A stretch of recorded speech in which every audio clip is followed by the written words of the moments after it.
খুবই ইন্টারেস্টিং বিষয় হচ্ছে যে রায়টা হয়েছিল সরকারের বিরুদ্ধে, কিন্তু সরকারকে দেখলাম আমরা খুব খুশি এবং সরকার সেটা নিয়ে বিভিন্ন রকমের কথা বলছেন। আইনমন্ত্রী বলছেন যে না, ঠিক আছে, রায়টা এইভাবে হবে সেভাবে হবে। অর্থাৎ বোঝা যাচ্ছে যে এখানে সরকারের কথায় কোর্ট সিদ্ধান্ত দিচ্ছে এবং সরকার নেগোশিয়েট করছে নেক্সট আবার যদি তারা আপিল করে কিভাবে কি করবে। আমি এই কথাটা এই জন্যই তুললাম যে অধ্যাদেশগুলো হয়েছিল কেন, বিশেষ করে এই বিচার বিভাগের স্বাধীনতার অধ্যাদেশ, আলাদা সচিবালয়, বিচার বিভাগের নিয়োগের ব্যাপারে সুপ্রিম জুডিশিয়াল অ্যাপয়েন্টমেন্ট কমিটি, এই কথাগুলো হয়েছিল এই জন্যই যে এটা আমরা সবাই একমত ছিলাম যে আমাদের এই রাষ্ট্রের যে প্রতিষ্ঠানগুলো আছে, আইন বিভাগ, বিচার বিভাগ, প্রশাসন, এগুলোকে আমরা আলাদাভাবে আলাদা স্বকীয়তায় নিয়ে যেতে চাই।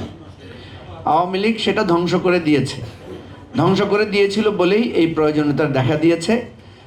এবং আমরা যখন ঐকমত্য কমিশনে আলোচনা করছিলাম তখন একটা কথা আসছিল যে যে জিনিসগুলো সংবিধান সংশোধনের সাথে সম্পৃক্ত না, সেই জিনিসগুলো তো আমরা অধ্যাদেশ দিয়ে অলরেডি ইমপ্লিমেন্ট করতে পারি এবং এর ভিত্তিতে একটা সমঝোতার ভিত্তিতে কিন্তু এই অধ্যাদেশগুলো হয়েছিল এবং এই অধ্যাদেশগুলো ইমপ্লিমেন্টেড হয়েছিল। এবং সেখানে বারবার এই কথাগুলো আসছিল, অনেকে বলছিলেন যে আমরা তো কোনো সংস্কার দেখতে পাচ্ছি না।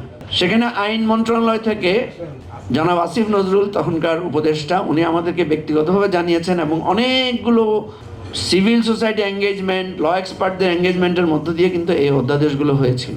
এখন প্রশ্ন হচ্ছে গুম সংক্রান্ত বিষয় একই কথা। আমরা সবচাইতে বেশি সেন্সিটিভ ছিলাম এই গুম বিষয়ে, আপনারা জানেন। এবং এটা নিয়ে গুম কমিশন যে কাজ করেছে, যে অমানসিক পরিশ্রম করেছে দিন রাত ঝুঁকি নিয়ে, এগুলো আমরা এত সহজে আমরা স্মৃতিগুলো ভুলে যাচ্ছি। এখন প্রশ্ন হচ্ছে বিএনপি কেন এই অধ্যাদেশগুলো করছে না, আইনে পরিণত করছে না।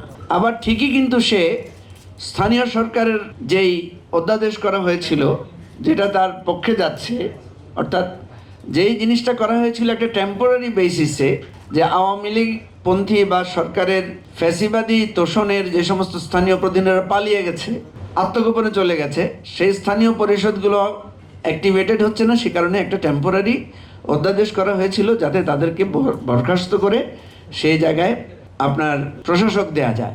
সেইটাকে কিন্তু বিএনপি আইনে পরিণত করছে, যেহেতু সেটা তাকে তার ক্ষমতায়ন প্রয়োগের জন্য সেটা তাকে সাপোর্ট দিবে। মূল কথাটা কি? মূল কথাটা হচ্ছে আমরা ঐকমত্য কমিশনে এটা অনুভব করেছিলাম যে বিএনপি অ্যাকচুয়ালি সংস্কারের ব্যাপারে অনাগ্রহী এবং তারা চায় যে কোনো মতে নির্বাচনটা হোক, আমরাই সব সংস্কার করব। আমরা বহুবার বিএনপি নেতাদেরকে এটা বলতে শুনেছি, ওনারা বলেছেন যে পার্লামেন্টই সর্বাত্মক এবং পার্লামেন্টের এটা দায়িত্ব সংস্কার করবে কি করবে না।